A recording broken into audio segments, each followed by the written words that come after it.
やすげえかっけえ。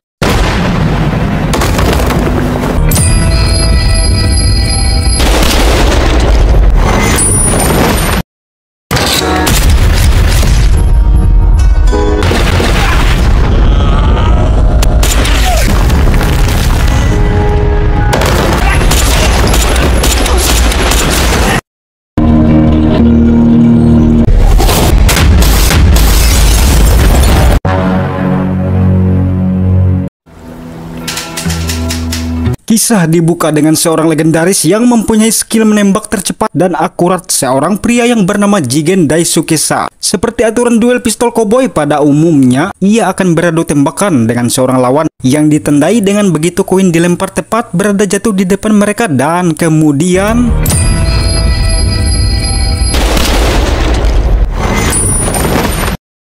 Jigen yang ahli menembak sangat akurat membidik pita lawan yang artinya satu tembakan langsung tewas, namun tiba-tiba saja tanpa ia sadari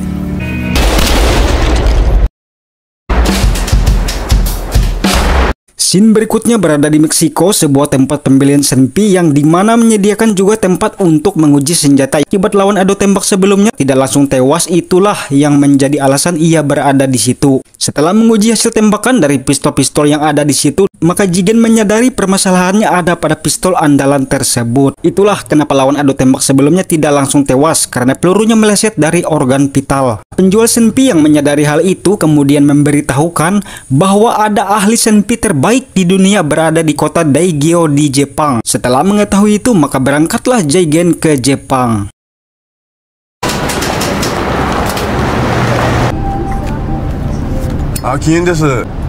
Singkat kisah, di Jepang di dalam sebuah taksi begitu ingin merokok ia dilarang oleh supir, sehingga supir yang baik itu menggantinya dengan memberikan permen. Jigen yang kesal, ia lalu mengambil banyak permen itu.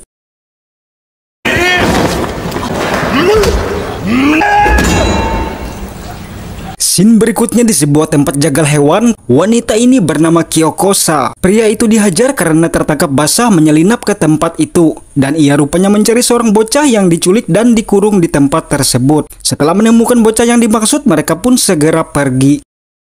Singkatnya, mereka sudah berada di rumah dan dari percakapan pria itu rupanya mengambil bocah tadi untuk dijual. Meski Kyoko melarangnya, tetapi pria tersebut tetap pergi untuk membuat kesepakatan. Bocah malang ini hanya bisa meratapi nasibnya, dan kalian jangan salah, bocah ini adalah seorang perempuan.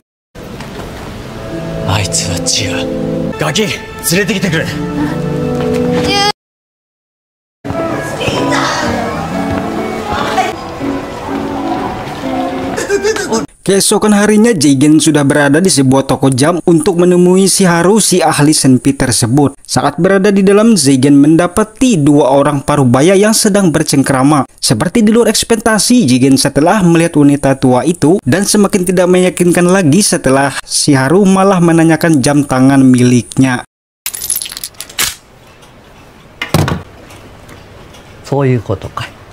Tetapi begitu Shiharu mengetahui benda yang mau diperbaiki, ekspresi langsung berubah dan itu membuat Jigen mengetahui bahwa ia datang ke orang yang tepat. Jigen kemudian mengeluarkan pistolnya. Setelah melihat pistol langka Combat Magnum tersebut, Shiharu langsung mengetahui bahwa ia adalah Jigen Daisuke. Namun Shiharu yang rupanya sudah pensiun dalam urusan senpi yang sekarang beralih memperbaiki jam, menolak memperbaiki. Singkatnya, saat malam di penginapan, Jigen tidak menyerah begitu saja dalam tujuannya untuk bisa memperbaiki Combat Magnum tersebut. Maka melalui catatan info dari si penjual senpi, ia pun menemui seseorang di sebuah tempat klub permainan Tsubaki.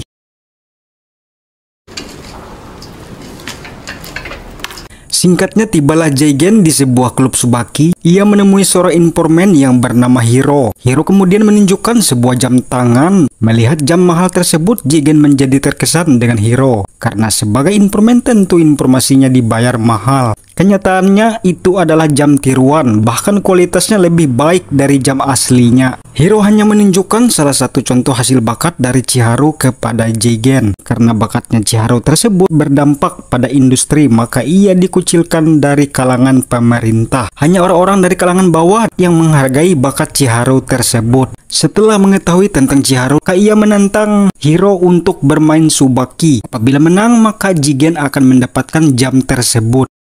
Singkat kisah, Jigen menemui Chiharu lagi. Kedatangannya kali ini tentu ingin memanfaatkan dari kisah Hiro sebelumnya, yaitu berusaha mencari simpati dengan menghargai bakatnya tersebut. Jigen mengatakan bahwa ia kalah bermain Tsubaki dengan Hiro, seorang pemain Go internasional. Ia rela bertaruh dengan Hiro karena ingin mendapatkan jam tangan hasil buatan Chiharu. Akan tetapi, Chiharu tetap pada pendirian. Ia menolak memperbaiki pistol Magnum tersebut.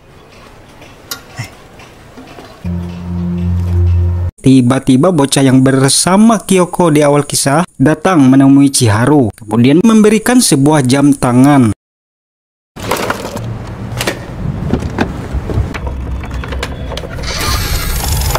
Scene beralih pada seorang wanita yang menggunakan kaki palsu di bagian kanan. Tampak datang untuk menemui seseorang bersama pengawalnya, Adele, bos baru penguasa kota Daigyo. Ia juga hanya bisa berbicara mengeluarkan suara menggunakan alat bantu. Sementara pengawalnya kita sebut saja Senjo. Karena ia berkemampuan bisa merubah bentuk wajahnya, jadi tidak heran akan mempunyai banyak nama.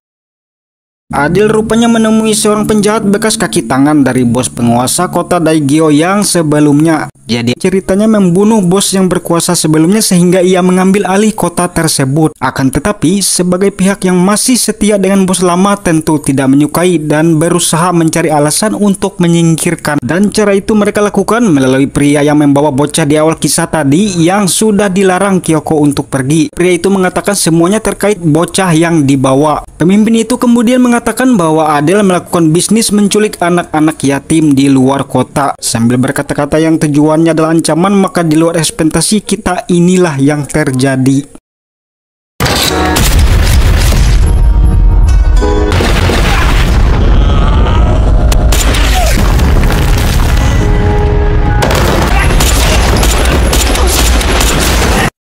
Dilihat dari aksinya, pantas saja ia mengambil alih dari penguasa kota sebelumnya. Rupanya tujuan utama mereka adalah menemukan bocah tersebut yang sebelumnya berhasil dibawa oleh Kyoko dan pria itu. Dan ia, Shinjo, sudah berubah menjadi orang yang berbeda. Dan tentunya pria tadi tidak bernasib baik.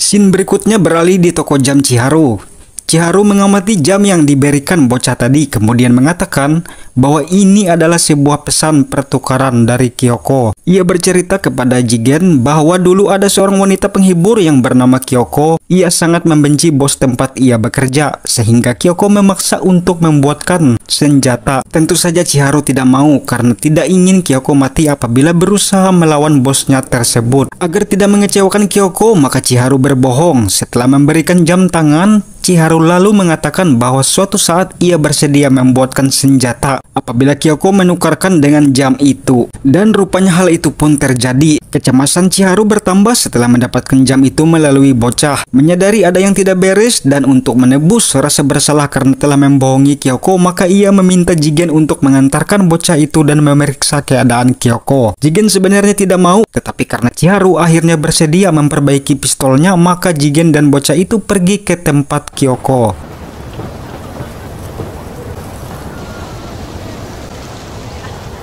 Ia kesal bocah itu berjalan sangat lambat. Kemudian ia memberikan permen yang masih tersisa karena sebelumnya ia mengambil banyak dari sopir taksi. Tapi bocah itu menolak. Jigen terlihat kesal sekali, ditambah lagi tujuan pulang ke rumah Kyoko ternyata bocah itu juga lupa. Akan tetapi kekesalan Jigen berubah menjadi kasihan begitu mengetahui bocah tersebut tidak bisa bicara. Melihat situasi seperti itu, Jigen kemudian memberikan buku catatannya agar bocah itu menulis warna kereta yang ia naiki sebelumnya serta menuliskan namanya.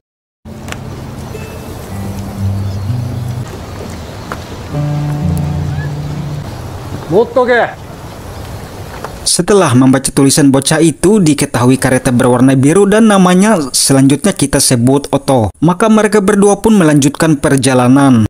Sama seperti tadi, melalui tulisan Otto, akhirnya mereka berdua menuju ke arah sebuah desa yang berada di pantai.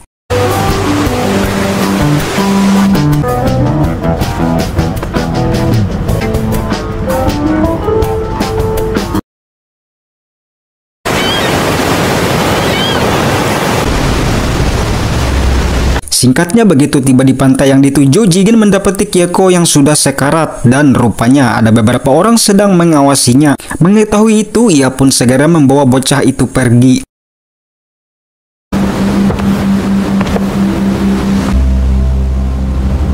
Rupanya itu adalah Shinjo, si ahli berubah wajah bersama anak buahnya. Rupanya melalui pria yang dibunuh sebelumnya, maka Shinjo berada di tempat itu. Sebagai seorang yang legendaris, Jigen dikenal banyak kalangan. Tentu saja Shinjo dan anak buahnya tidak akan mengejar menghadapi Jigen tanpa persiapan. Maka mereka pun hanya mengikuti saja karena tujuannya adalah mendapatkan bocah tersebut.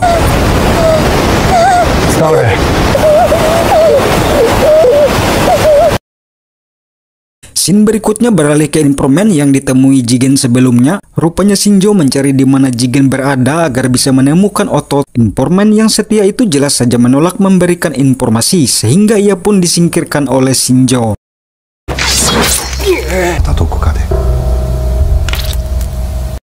Dan saat bersamaan di kediaman Shiharu, rupanya Otto terus mengigau. Ia tampak berbicara. Melihat hal itu, Shiharu pun memberitahukan Jigen bahwa anak itu bisa berbicara, tidak seperti yang Jigen katakan. Mengetahui Otto bisa berbicara, maka Jigen menyadari bahwa Otto terkena apunia atau gangguan mental akibat sering disiksa.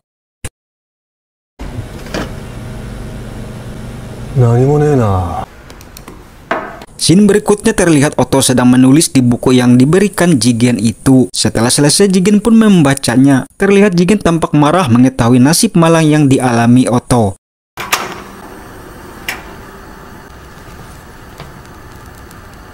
Untuk menghibur, ia lalu membawa Otto jalan-jalan ke pasar. Jigen membeli rokok Palmal, tetapi sayang sekali rokok tersebut sudah tidak dijual di Jepang. Kemudian ia membeli tali hias untuk dipasangkan di buku itu agar bisa digantungkan di leher Otto. Melihat Otto tampak senang, Jigen semakin kasihan karena baru kali ini ia melihat ekspresi bocah itu bahagia. Singkatnya, pas kembali ke toko jam Shiharu, mereka berpapasan dengan seorang wanita dan Jigen sontak merasakan ada yang aneh. Dan ia benar saja, ternyata itu adalah Shinjo yang berubah wajah. Saat malam hari, Jigen memberitahukan ada yang janggal tentang Otto. Dari semua kejadian, ia yakin Otto korban penculikan dan berasal dari kota luar. Jigen menyadari Otto dalam bahaya dan karena kasihan, maka ia berniat ingin membawa Otto pergi keluar dari kota itu. Kemudian Jigen bergegas menemui anak itu yang sedang tidur di lantai atas. Namun rupanya ia selangkah terlambat. Shinjo dan anak buahnya sudah berada di situ. Jigen yang mempunyai pistol belum diperbaiki tersebut, maka ia memilih perkelahian jarak dekat. Ia kemudian mengelabui dengan sebuah tabung udara yang begitu dibuka suaranya menyerupai tabung gas yang bocor, sehingga musuh tidak berani menggunakan pistol.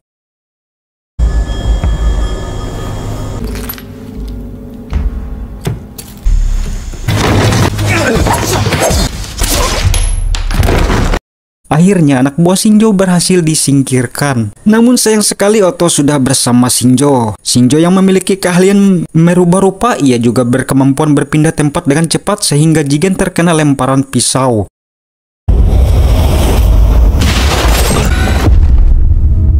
Di saat tidak berdaya, ketika Shinjo ingin memfatality, tiba-tiba saja suara semua jam di toko itu berbunyi.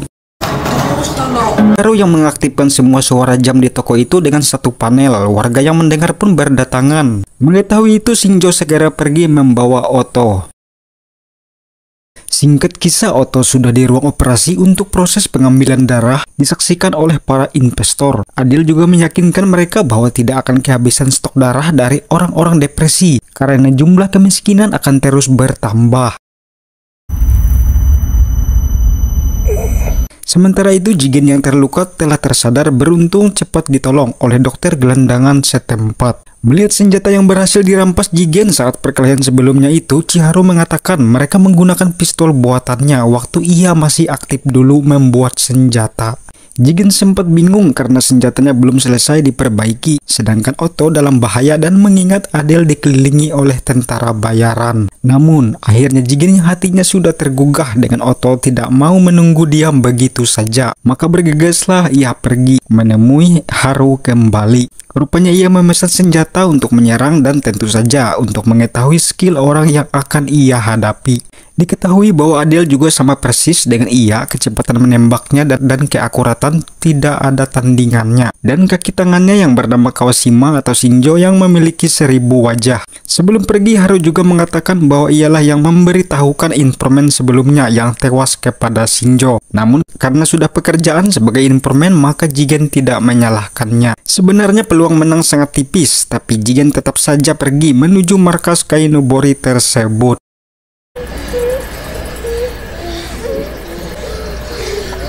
Sungguh malang nasib anak-anak itu. Mereka menanggung kesengsaraan pekerjaan yang tidak manusiawi sekali. Tidak sedikit dari mereka yang tewas saat pengambilan darah. Dan semua itu terjadi karena ide penemuan oleh Adele yang terobsesi dengan penderitaannya semasa kecil. Ia mau semua anak-anak merasakan penderitaan seperti ia dulu.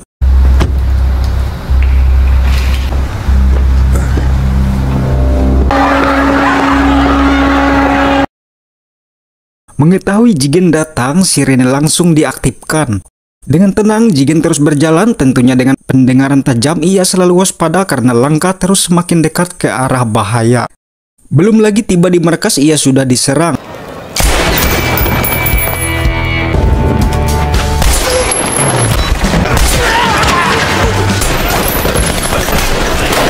Menyadari tidak ada habisnya musuh semakin banyak saja, maka ia kemudian... Rintangan di luar sudah berhasil dilalui, sekarang harus menghadapi tentara bayaran.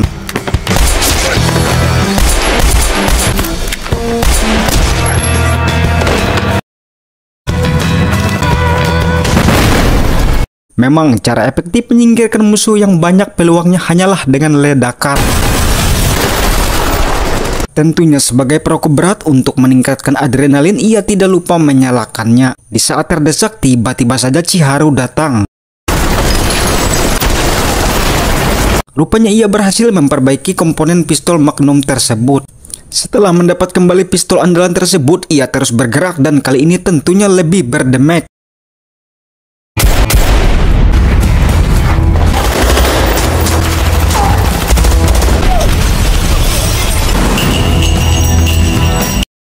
Akhirnya dengan kepiawaian tanpa pernah terlepas topi tersebut, ia berhasil mengatasi para tentara bayaran. Hingga untuk kedua kalinya ia berhadapan dengan Shinjo lagi. Dan saya infokan dulu ya, ini situasinya gelap gulita.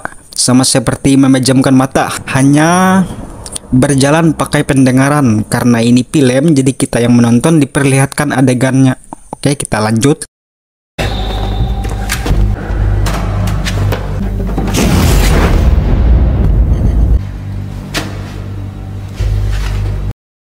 Ya, sungguh hebat. Shinjo tahu pendengaran Jigen, maka ia juga menirukan gerakannya. Di saat Shinjo mengumandangkan nyanyian wibunya,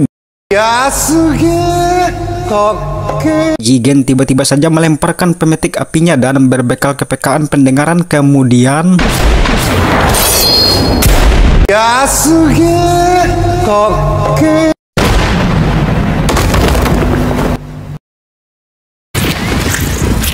Ya, di saat terakhir saja Shinjo masih bisa merubah rupa. Akhirnya tibalah ia berhadapan dengan musuh yang mempunyai skill sama dengan ia.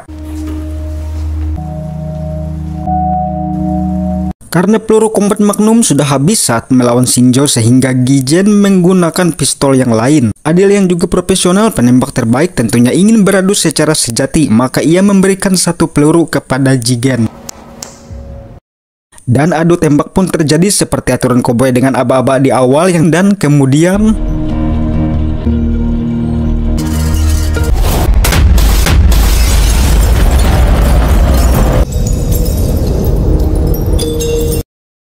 Ya, ia berpulang dengan senyuman, mati terhormat sebagai penembak sejati. Otto. Akhirnya untuk kedua kalinya topi keberuntungan itu ia kenakan ke kepala Otto. Singkat kisah, keadaan sudah normal. Chiharu dan orang-orang beraktivitas seperti biasanya, dan Oto terlihat sudah seperti anak perempuan umumnya. Oto akhirnya bisa tersenyum seperti yang diinginkan dan dijanjikan Jigen kepada Chiharu, yaitu melihat Oto tersenyum.